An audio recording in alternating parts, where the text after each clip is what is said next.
এবার ভারত ইস্যুতে কথা বলেছেন বিএনপি মহাসচিব মির্জা ফখরুল ইসলাম আলমগীর। তিনি বলেছেন, ভারতের সাথে বাংলাদেশের সম্পর্ক অচিরেই স্বাভাবিক হয়ে উঠবে।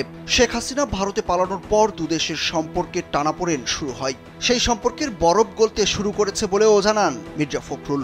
ঢাকায় নিযুক্ত ভারতের হাইকমিশনার প্রণয় ভার্মার সঙ্গে বৈঠক শেষে মির্জা ফখরুল ইসলাম আলমগীর এসব কথা বলেন। ওই বৈঠকে ভারত বাংলাদেশের সম্পর্ক সহ নানা বিষয় তুলে ধরেন মির্জা ফখরুল।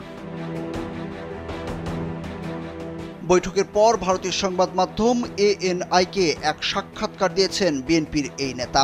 সেখানে তিনি বলেন, ভারতের সঙ্গে সম্পর্কের বরফ গলতে শুরু করেছে। 25 সেপ্টেম্বর এক প্রতিবেদনে এই তথ্য জানিয়েছে বার্তা সংস্থা ANI. Jamuna smart refrigerator, smart লাইফে স্মার্ট রেফ্রিজারেটর। প্রতিবেদনে বলা হয়েছে, ছাত্র জনতার অভ্যুত্থানে শেখ হাসিনা ভারতে পালিয়ে যান।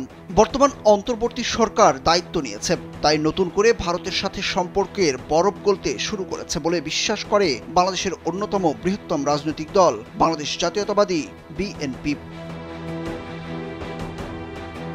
যদিও বেগম খালেদা জিয়ার নেতৃত্বাধীন বিএনপি এর আগে শেখ হাসিনার মেয়াদে গত 15 বছরে ভারতের সাথে সম্পন্ন হওয়া বেশ কিছু উদ্যোগ ও চুক্তির সমালোচনা করেছে।